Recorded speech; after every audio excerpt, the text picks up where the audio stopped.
So, magandang araw mga ka-hunters. Welcome po dito sa aking YouTube channel. So, our topic for today is paano nga ba gamitin itong Nocta Impact Pro. So, requested po yan ni Sir Eric Matre.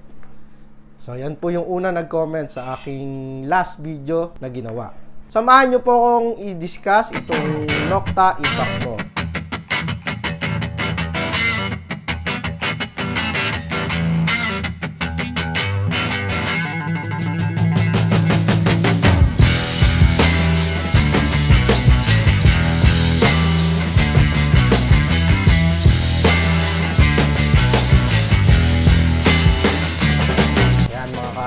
So, unang-una, dapat alam nyo muna kung ano ba yung paggagamitan nyo ng equipment. So, tulad ni Impact Pro, ginagamit po ito sa mga pang-coin hunting.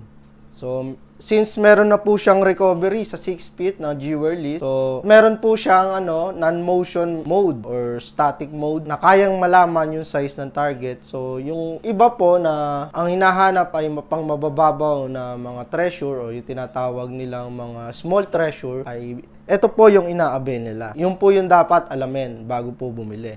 Alam nyo kung saan ba ginagamit yung equipment na to, kung pang hobbies lang, kung pang treasure, pang gold nuggets. So, paano po ba yung basic na para ma-i-operate mo yung Nocta Impact? So, tara mga hunters.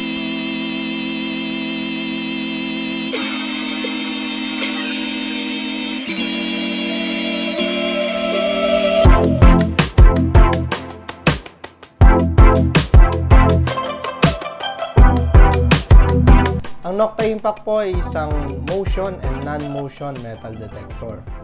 So, meron po siyang multi-frequency, 5 kHz, 14 kHz hanggang 20 kHz. So, alam naman po natin na mas mataas ang frequency, mas maliit yung kaya niyang ma-detect. So, kung focus po kayo sa malalaking target, so mas maganda na naka 5 kHz po yung inyong frequency. At mas lessen din, mababawasan din yung mga mineralization pag mas mababa yung inyo pong frequency.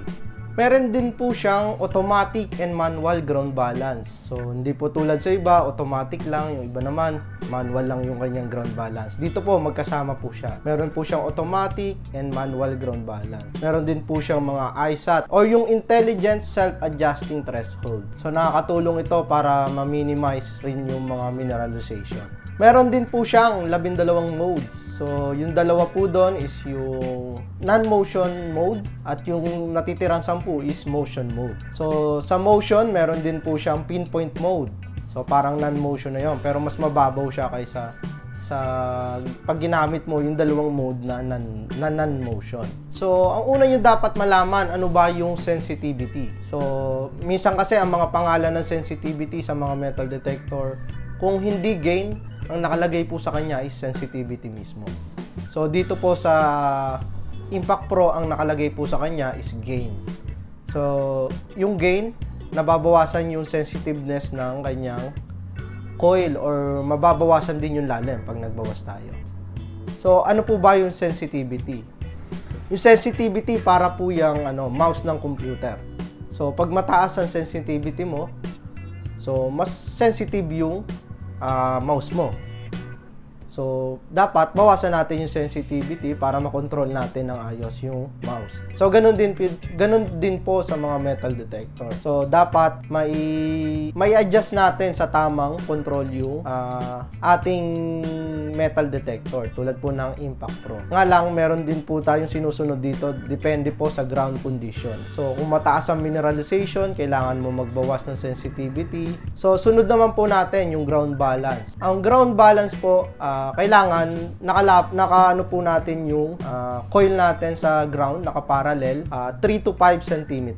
Then ipapump mo, then pagbalik mo sa pump, dapat 3 to 5 cm din po yung marireach ng inyong coil between sa ground sa inyong coil. Tapos meron po yung tatlong confirmation. Kung ang lumabas po sa kanya is 82, so dapat halos magkakasunod lang po yung susunod niya. Yung pangalawang confirmation 82, 83, 84 or 85. May tolerance lang po siyang positive and negative 5. Dapat hindi siya lalagpas doon. Kung 80 ang una yung ground balance, dapat hindi po siya lalagpas sa 75 or sa 85. Dapat pasok siya sa tolerance na yon, 75 to 85. Ang pinakagitna yung una yung pagga-ground balance. Kung ano yung unang lumabas doon. Nga lang dito sa Impact Pro, may sinusunod po tayong ground balance. Malalaman mo kung ano yung soil condition ng terrain ng area sa pamamagitan ng pagtingin sa number na lumalabas sa screen. So kalimitan po dito sa Impact Pro, pag 0 to 25 yung nalabas sa ground balance mo, ang ibig sabihin po nun, ang condition ng soil mo is wet salt water or wet alkali soil. Yan, pag 0 to 25 yung nalabas sa ground balance nyo. Pag 25 to 50 naman, wet salt water or wet alkali soil covered with dry surface. Pag gano'n naman po yung nalabas sa ground balance nyo, 25 to 50. So pag nalabas naman sa nyo is 50 to 70, yun po yung regular soil or low quality soil, kumbaga. 70 to 90 naman po, yan po yung mga highly mineralized, tulad po ng mga black sand. Yan po kasi nagkakaroon po ng magnetite, mataas po yung mineralization yan. Tulad po sa beach, yan, may mga black sand po yan, may mga magnetite, may iron content po yung kanyang sand, mataas po yung mineralization yan.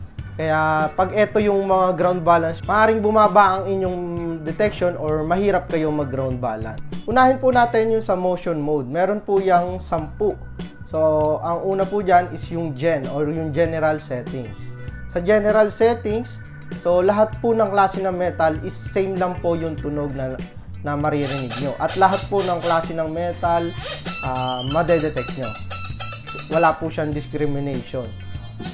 So, saka continuous po yung humming sound niya, yung background. So, yung sumunod naman po is yung General D. Sa General D naman po, meron po siyang two-tone o discrimination. Ang pinagkaiba nito, meron yung iron, low tone po siya. Kumbaga, maliit yung tunog po ng iron is iba dun sa non-ferrous. So, yun po yung kinaibahan ng General D sa General setup. So, yung sumunod naman po natin is yung two-tone discrimination or yung D12. So, ito naman po ginagamit sa field or yung mga clean area, yung walang mga kalat. So, dito kasi, nalabas sa target ID niya is 0 to 15, yun po yung mga ferrous metal. At yung 16 to 99, yun po yung non-ferrous metal. At dito po, medyo mabagal yung pag-sweep sa kanyang coil do sa lupa. Approximately mga 1 second to the left and 1 second to the right. Basta dahan-dahan lang po yung kanyang pag-sweep. So, halos katulad din ng Gen D, two-tone din yung bibigay niyan, isang low tone at isang high tone. Sa low tone, yun po yung mga iron targets o yung mga ferrous targets. Pag sa mga high tone, yun po yung mga non-ferrous targets. Kalimitan, ginagamit din to sa mga relics, yung mga relic hunters. Yan, mas malalim kasi yung ibibigay niyang depth pag two-tone yung inyong ginamit. So, sa three-tone discrimination naman or yung D13, ito naman po ay ginagamit sa mga park or yung mga trashy area tulad po ng mga parke, basta sa mga residential area. Ang target ID naman po na nalabas dito, yung 0 to 15, yun pa rin po yung ferrous metal. 16 to 66, yun po yung non-ferrous metal or yung mga hindi namamagnet. Tulad po ng gold, silver, gold coin, yung mga ganyan po. Then, yung 67 up to 90, yan po yung mga silver, copper, or brass. Yun po yung sa three-tone discrimination. Malalaman nyo kung anong klaseng metal talaga yung na-detect nyo. Meron din po siyang low tone, medium tone, and high tone. Pag low tone, iron. Pag medium tone, yun po yung gold. Pag high tone, yun po yung mga silver or copper, brass, ganun po. So, isunod po natin yung 4-tone discrimination or yung D14. Ito naman po ay ginagamit sa low to medium mineralization or medyo mataas yung mineralization. Ginagamit din po to sa coin hunting. Naka-design po to sa coin hunting na low to medium mineralization. Kasi mas mataas yung gain nito and depth. Dito naman po ang low tone, yung 0 to 15, yun po yung ferrous metal. Low tone po ang tunog niya. Ang 16 to 30 naman o yung medium tone, para po yan sa mga gold. Non-ferrous metal. Yan. 16 to 30 ang lalabas sa kanya. Kung 31 to 66 naman, yung medium to high tone, yan po ay non-ferrous metal, pero hindi po siya gold. Pag 31 to 66 ang nalabas sa kanyang target ID. So, yun po yung apat na tone. Yung low tone, medium to high tone, and high tone. Sunod naman po natin is yung 99 tone. 99 tone discrimination o yung DI99. So, dito naman po, meron siyang multitone. Ang 0 to 15, yung low tone, yun lang po yung ferrous. At yung 16 pataas, iba-iba na po yung ibibigay niyang tone. Depende po sa klase ng metal na madedetect niya. Pag mas mataas ang conductivity ng metal, mas mataas yung ibibigay niyang tone at mas mataas yung ibibigay niyang target ID. Halimbawa, ang mga matataas na conductivity is tulad po ng copper, silver, brass, yan, matataas po yung conductivity niyan. At pag may mga medyo low tone, pwede din po mga gold or non-ferrous metal. Sa mga medium to high tone, yan po yun. Iba-iba po ang ibibigay niyan tono, depende rin po sa mga carats ng gold. Yan po yung gamit ng 99 discrimination. So, isunod naman po natin yung conductive ground or yung COG mode. Sa COG mode, specialized po to sa mga alkali soil or yung mga beach, pwede po ito. Kasi po, di ba sa mga beach, marami po dyan mga trash, mga tinapon na tansan, or dito po automatic na nakakancel yung mga ganun trash. So, mas maganda po to pag nasa beach kayo, COG ang inyong gagamitin. So, dito naman po yung 0 hanggang 19, hindi po niya nakadiscriminate na po siya. Ang dinedetect niya na lang po yung target ID between 20 to 90. So, ginagamit talaga to sa mga conductive grounds tulad sa beach. Kasi maraming magnetite doon. Yung iron content ng sand sa beach ay mataas. Kaya, kinakancel ng Impact Pro yung ganong klaseng soil. Pag naka-COG mode ka. So, sunod naman po natin yung deep mode. Ito po yung pinakamalalim na mode sa lahat po ng mode na meron ang impact. Nga lang, ito po yung pinakamaingay din na mode sa lahat ng mode na meron po ang impact. Kaya kung hindi pa kayo sanay sa paggamit ng Impact Pro, so hindi po recommended na ito po yung gamitin nyo, yung deep mode. Mas mataas po yung humming sound niya. Isunod naman po natin dyan is yung BLX1 mode. So, yung BLX1 mode, ginagamit po ito sa mga nagko-coin hunters. Kasi ito po, hindi po maingay na mode kasi kinakancel niya yung mga ground and environmental noise. Tulad po ng mga electrical interference. Tapos, kinakancel niya rin po yung mga iron na medyo mabababaw.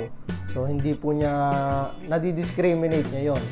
Pero meron po siyang 3-tone discrimination din. Meron siyang low tone, medium tone, and high tone. Yung BLX2 naman po ay ginagamit po yan sa coin hunting and relic hunting. Parehas po yan. At kung mataas o mababa ang mineralization mo, kahit pabago-bago po yung terrain ng lupa nyo o yung ground mineralization or yung ground and environmental noise, ay okay lang po dito sa mode na to. So, magandang gamitin to, itong BLX2 mode pag motion mode yung inyong gamit. Pag kayo po ay mga coin hunters, mga relic hunters, yan po yung gagamitin nyo. Pero kung kayo po ay mga treasure hunter, meron po tayong dalawang mode na natitira. Yun po yung static mode or yung STA, then yung STA-D. Sa STA mode, the same po yung mga tunog na maririnig nyo. Kung yan po ay metal na kinakalawang or hindi kinakalawang, parehas lang po ang maririnig yung tono dito. Pero isa po siyang non-motion mode or continuous yung sound. Malalaman nyo yung size ng target. Kung maliit ba or malaki yung target nyo sa pamamagitan ng tunog. So, ang kinaibahan naman po sa STA-D, meron po siyang sounds discrimination. Ang iron po sa kanya is low tone. Ang non-ferrous naman sa kanya is high tone. So, mas maganda kung ito yung gamitin nyo pag kayo ay nagte-treasure hunter. Para ma-discriminate nyo na yan ba ay ferrous or non-ferrous yung nadedetect nyo. At the same time, non-motion po ang kanyang detection. So, yun po yung 12 modes ng Impact Pro. Meron po yan 2 setting, yung basic setting and expert setting. So, pag kayo ay sanay na, sa expert pupunta po tayo. Tulad ng paggamit sa ISAT or yung intelligent self-adjusting threshold. Ang ginagamit po kasi ang ISAT, kapag ang mineralization ng lupa nyo or yung terrain ng lupa nyo is mababa, so kailangan yung babaan ang ISAT or yung Intelligent Self-Adjusting Threshold. Kapag mababa po ang mineralization or yung terrain ng lupa nyo, so bababaan nyo rin po yung ISAT. Pero mas mabagal po ang pag-sweep nyo sa inyong metal detector dito sa Impact Pro. Pag mataas naman po yung mineralization nyo, so napakadaming pulse detection na inyong nade-detect. So ang una nyo pong gagawin din, bababaan po yung gain or yung sensitivity, then tataasan nyo naman po yung ISAT or yung automatic threshold. Tataasan nyo po yan para po ma-lessen yung humming sound na mapoproduce ng ground noise sa ilalim ng lupa. So yun po yung sa Nocta Impact Pro. Kung mag-a-avail naman po kayo dito sa aming store, so tawagan nyo lang po yung mga number na ilalagay ko sa screen. So mas maganda pa rin po na bumisita kayo dito sa aming store para po normal na ma-demo ang mga equipment sa inyo. Mas maganda po kasi na ma-actual nyo yung equipment para po mas mapamiliarize nyo yung paggamit, yung tamang paggamit dito sa Nocta Impact Pro. So kung o-order naman po kayo via online, meron naman po kaming pre-training via Messenger. So tawagan nyo rin po yung mga number na ilalagay ko sa screen para po ma-transact ang inyong order. So pwede nyo rin pong i-add yung aking Facebook account. So yan po yung ilalagay ko dito sa screen. Then doon po tayo gagawa ng transaction. So kung bago lang po kayo dito sa aking channel, please subscribe and hit the notification bell para po ma-notify kayo sa mga gagawin kong videos na maaaring makatulong sa inyong mga site or mga project. So ako nga po pala si Raven, isang product trainer dito sa Bourbon Electronica.